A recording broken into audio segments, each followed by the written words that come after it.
کبھی آپ نے رات کے اندھیرے میں یہ سوچا کہ اگر آج میری زندگی کی آخری رات ہو تو، اگر یہ سانس آخری سانس بن جائے تو، اگر کل کا سورج طلوع ہو مگر میں اسے دیکھنے کے لیے دنیا میں موجود نہ ہوں؟ انسان پوری زندگی گھر بنانے میں لگا رہتا ہے لیکن اپنی قبر بھول جاتا ہے۔ وہ دنیا کے رونقوں میں ایسے کھو جاتا ہے کہ اسے یاد ہی نہیں رہتا کہ ایک دن اسے سب کچھ چھوڑ کر جانا ہے۔ وہ دن جس دن نہ دولت ساتھ ہوگی، نہ دوست، نہ اولاد، نہ شہرت، صرف اعمال ساتھ جائیں گے۔ اور اللہ تعالیٰ فرماتا ہے، کل نفس ذائقۃ الموت، ہر جان کو موت کا مزہ چکھنا ہے۔ یہ دنیا ہمیشہ رہنے کی جگہ نہیں، یہ صرف امتحان گاہ ہے۔ آج انسان کتنا بے فکر ہو چکا ہے، وہ موت کا نام سننا بھی پسند نہیں کرتا۔ جب کسی جنازے کے پاس سے گزرتا ہے تو چند لمحوں کے لیے خاموش ہو جاتا ہے، پھر دوبارہ دنیا میں مگن ہو جاتا ہے۔ قبرستان کے پاس سے گزرتا ہے ہوئے انسان سوچتا ہے، ابھی تو میری عمر پڑی ہے، لیکن موت عمر نہیں دیکھتی، نہ جوانی، نہ صحت، نہ طاقت۔ کتنے لوگ صبح ہنستے ہوئے گھر سے نکلے لیکن شام تک کفن میں لپیٹے ہوئے تھے۔ کتنے لوگ اپنے مستقبل کے خواب بنا رہے تھے لیکن موت نے مہلت ہی نہ دی۔ اور سب سے خوفناک حقیقت یہ ہے کہ موت اچانک آتی ہے۔ قرآن کہتا ہے، تم جہاں کہیں بھی ہوگے موت تمہیں پا لے گی، خواہ تم مضبوط قلعوں میں ہی کیوں نہ ہو۔ انسان دنیا کے لیے سب کچھ تیار کرتا ہے لیکن آخرت کے لیے کچھ نہیں۔ گھر کے نقشے بناتا ہے لیکن قبر کی تیاری نہیں کرتا۔ بینک بیلنس بڑھاتا ہے لیکن نیکیوں کا خزانہ خالی رہتا ہے۔ وہ لوگوں کے سامنے اچھا بننے کی کوشش کرتا ہے لیکن اللہ کے سامنے کھڑا ہونے کی تیاری نہیں کرتا۔ سوچیں، وہ لمحہ کیسا ہوگا جب روح جسم سے نکالی جائے گی، آنکھیں کھلی ہوں گی مگر زبان خاموش۔ گھر والے ارد گرد کھڑے ہوں گے لیکن کوئی مدد نہیں کر سکے گا۔ ڈاکٹر بے بس ہو جائیں گے، دعائیں ختم ہو جائیں گی، سانسیں رکنے لگے گی اور پھر ملک الموت آ جائے گا۔ اگر انسان نیک ہوگا تو فرشتے کہیں گے، اے پاک روح، اللہ کی مغفرت اور جنت کی خوشخبری کے ساتھ نکل آ۔ لیکن اگر انسان گناہوں میں ڈوبا ہوگا تو روح ایسے کھینچی جائے گی جیسے کانٹے دار شاخ گیلی اون سے نکال لی جاتی ہے۔ یہ لمحہ سب سے سخت لمحہ ہوگا۔ نہ ماں بچا سکے گی، نہ باپ، نہ دولت، نہ سفارش، صرف اعمال ساتھ ہوں گے۔ انسان کو غسل دیا جائے گا، کفن پہنایا جائے گا اور پھر وہی لوگ جن کے لیے انسان پوری زندگی بھاگتا رہا، اسے قبر میں اتار کر واپس چلے جائیں گے۔ سوچیں، قبر کی پہلی رات، اندھیرا، خاموشی، تنہائی، کوئی موبائل نہیں، کوئی دوست نہیں، کوئی دنیا نہیں، صرف انسان اور اس کے اعمال۔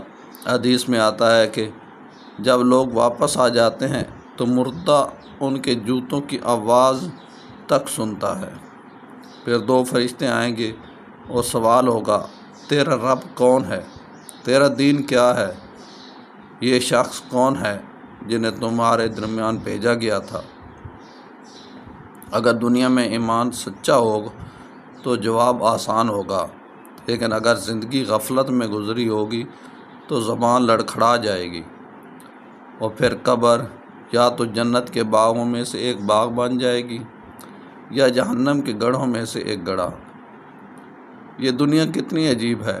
آج انسان ایک نئی گاڑی کے لیے خوش ہوتا ہے، کل وہی گاڑی اس کے جنازے کے پیچھے چل رہی ہوتی ہے۔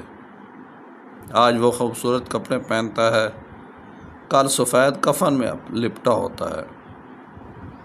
آج وہ اونچی آواز میں ہنستا ہے، کل قبر کی خاموشی اس کا مقدر بن جاتی ہے۔ دنیا دھوکہ ہے، عارضی ہے، یہاں سب کچھ ختم ہو جانا ہے۔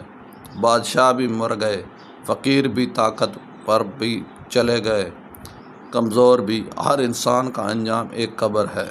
کبھی قبرستان جائیں تو خاموش قبروں کو دیکھیں، وہ لوگ بھی کبھی ہماری طرح زندہ تھے، ان کے بھی خواب تھے، وہ بھی کہتے تھے ابھی بہت وقت ہے، لیکن آج وہ مٹی کے نیچے ہیں۔ نہ ان کے سوشل میڈیا اکاؤنٹس کام آ رہے ہیں، نہ فالورز، نہ شہرت، صرف اعمال، صرف اعمال۔ قبرستان خاموش ہو کر بھی چیخ چیخ کر کہتا ہے، اے انسان، تم بھی ایک دن یہاں آنے والے ہو۔ آج انسان گناہ کو معمولی سمجھنے لگا ہے۔ جھوٹ، غیبت، نماز چھوڑ دینا، حرام کمائی، دل دکھانا، والدین کی نافرمانی، اور پھر سوچتا ہے اللہ غفور الرحیم ہے۔ بے شک اللہ غفور الرحیم ہے، لیکن اللہ شدید العذاب بھی ہے۔ موت کے بعد توبہ کا دروازہ بند ہو جاتا ہے۔ آج وقت ہے، آج موقع ہے، کل شاید مہلت نہ ملے۔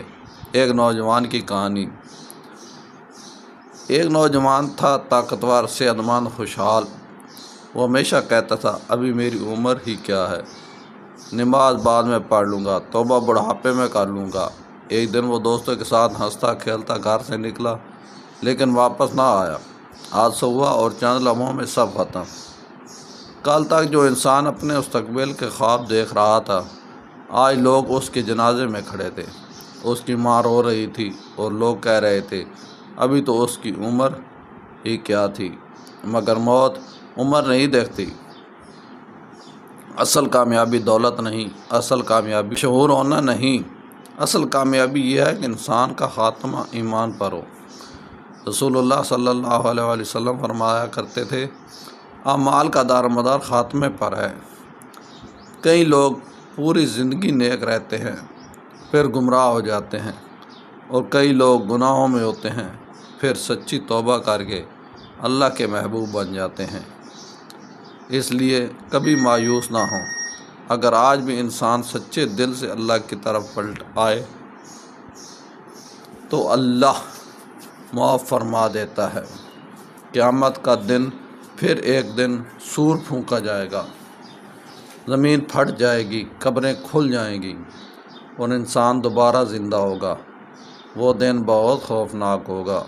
سورج سروں کے قریب ہوگا، لوگ پسینے میں ڈوبے ہوں گے، ہر انسان اپنی فکر میں ہوگا، ماں اپنے بچوں کو بھول جائے گی، بھائی بھائی سے بھاگے گا، ہر شخص صرف یہ سوچے گا آج میری نجات کیسے ہوگی۔ اور پھر اعمال نامے کھولے جائیں گے، کسی کو دائیں ہاتھ میں ملے گا، کسی کو بائیں ہاتھ میں۔ کاش ہم ان لوگوں میں شامل ہوں جنہیں دائیں ہاتھ میں اعمال نامہ ملے۔ آخرکار ایک راستہ جنت کی طرف جائے گا اور دوسرا جہنم کی طرف۔ جنت جہاں نہ موت ہوگی، نہ غم، نہ بیماری، جہاں ہمیشہ کی خوشیاں ہوں گی، اور جہنم جہاں انسان چیخے گا، پکارے گا، لیکن موت بھی نہیں آئے گی۔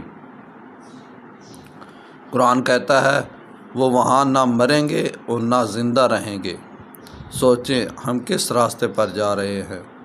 میرے بھائی، میری بہنیں، اگر آج آپ زندہ ہیں تو یہ اللہ کی رحمت ہے۔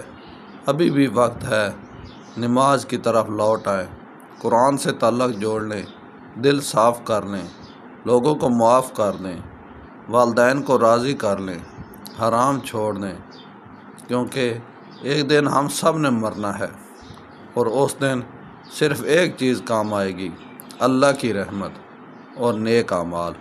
جب انسان مرتا ہے تو لوگ کہتے ہیں وہ کتنا اچھا انسان تھا، مگر اصل سوال یہ ہے کہ اللہ کے فرشتے بھی یہی کہیں گے۔ اگر یہ ویڈیو آپ کے دل کو چھو گئی ہو تو اسے دوسروں تک ضرور پہنچائیں، شاید کسی کی زندگی بدل جائے۔ اور یاد رکھیں ہر نفس کو موت کا ذائقہ چکھنا ہے۔ سورۃ آل عمران آیت نمبر 185۔ اللہ ہمیں ایمان والی موت عطا فرمائے، آمین یا رب العالمین۔